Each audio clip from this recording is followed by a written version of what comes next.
ఆ దేశం ఇస్లామిక్ ఉగ్రవాదం మీద అలుపెరగని పోరాటాన్ని చేస్తుంది. ఇస్లామిక్ ఉగ్రవాదం తమ దేశంలోకి రాకుండా ఎన్నో కట్టుదిట్టమైనటువంటి చర్యలు తీసుకుంటుంది.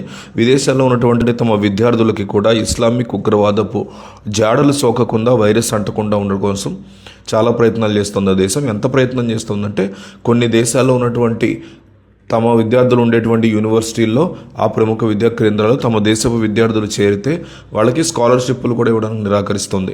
ఇంత కఠినంగా ఇస్లామిక్ ఉగ్రవాదం విషయంలో వ్యవహరిస్తున్నటువంటి ఆ దేశం పేరేంటి? పేరు వింటే మీరు ఆశ్చర్యపోతారు. ఎందుకంటే ఆ దేశం పేరు United Arab Emirates. United Arab Emirates Islamic దేశం, ఆల్రెడీ అది ముస్లిం దేశం. Saudi Arabia, United Arab Emirates ఈ దేశం కూడా పక్కపక్కనే ఉంటాయి. ఇస్లామిక్ దేశాల బ్లాకులో కలిసికట్టుగా వ్యవహరిస్తాయి. ఇటీవల కాలంలో యెమెన్ విషయంలో కొంత అభిప్రాయ భేదాలు వచ్చినప్పటికీ కూడా మామూలుగా ఇస్లాం విషయంలో ప్రపంచ నాయకత్వం వహించే దేశాల్లో యునైటెడ్ అరబ్ ఎమిరేట్స్ కూడా ఒకటి. 100% ఇస్లామిక్ దేశం. జనాభా ఇస్లామిక్, వాళ్ళు పాలకులు ఇస్లామిక్, మక్కా మదీనాకు సంబంధించి అత్యంత సన్నిహితంగా ఉన్నటువంటి దేశం కాబట్టి ఇస్లాం యొక్క ప్రభావం ఇక్కడ శతాబ్దాల తరబడి నడుస్తుంది. కానీ ఇస్లామిక్ ఉద్యమానికి వ్యతిరేకంగా ఇక్కడ పోరాడుతోంది, ఉగ్రవాదానికి వ్యతిరేకంగా. అంటే ఎంతగా అంటే ఇక్కడ యుఏఈ నుంచి ఇంగ్లాండ్కి వెళుతున్నటువంటి యూకే, బ్రిటన్ ఇలాంటి ప్రాంతానికి యునైటెడ్ కింగ్డమ్లో చదువుకున్నటువంటి తమ దేశ విద్యార్థుల్ని స్క్రీనింగ్ చేయడమే కాకుండా వాళ్ళు చదువుతున్నటువంటి విద్యాలయాలు, యూనివర్సిటీలు ఏంటో చూస్తోంది.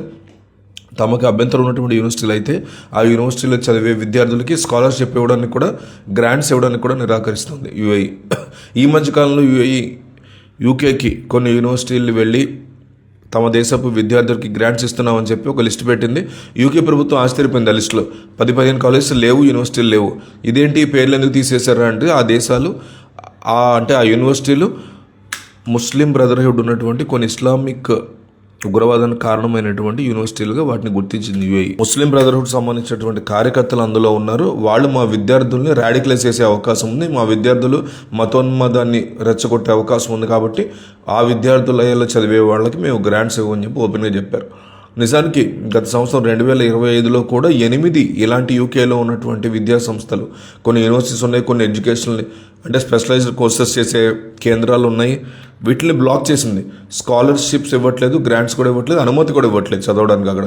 తాజాగా అతిపెద్ద ఇష్యూ ఏంటంటే 2023-24 సంవత్సరంలో, అంటే 2 ఏళ్ల క్రితం దాదాపు 75 మంది విద్యార్థులు యూకేలోని విద్యా సంస్థల్లో చదివినటువంటి విద్యార్థులకు మతోన్మాదం పిచ్చి తలకెక్కినట్టుగా రాడికలైజ్ చేసి వాళ్ళు ఉగ్రవాదం వైపు, ఐసిస్ వైపో, లేకపోతే అల్ఖైదా వైపో, ఈ ఇస్లామిక్ బ్రదర్హుడ్ వైపు వెళ్ళాలన్నటువంటి ఆలోచన చేస్తున్నారనే విషయాన్ని యుఏఈ గుర్తించి నేరుగా డీరాడికలైజేషన్ దిశగా వీళ్ళని పంపించారు. 2023-24లో ఉంటే చాలామంది తగ్గిపోయేలాగా ప్లాన్ చేసింది యుఏఈ. నిజంగా అప్రిషియేట్ చేయాలి.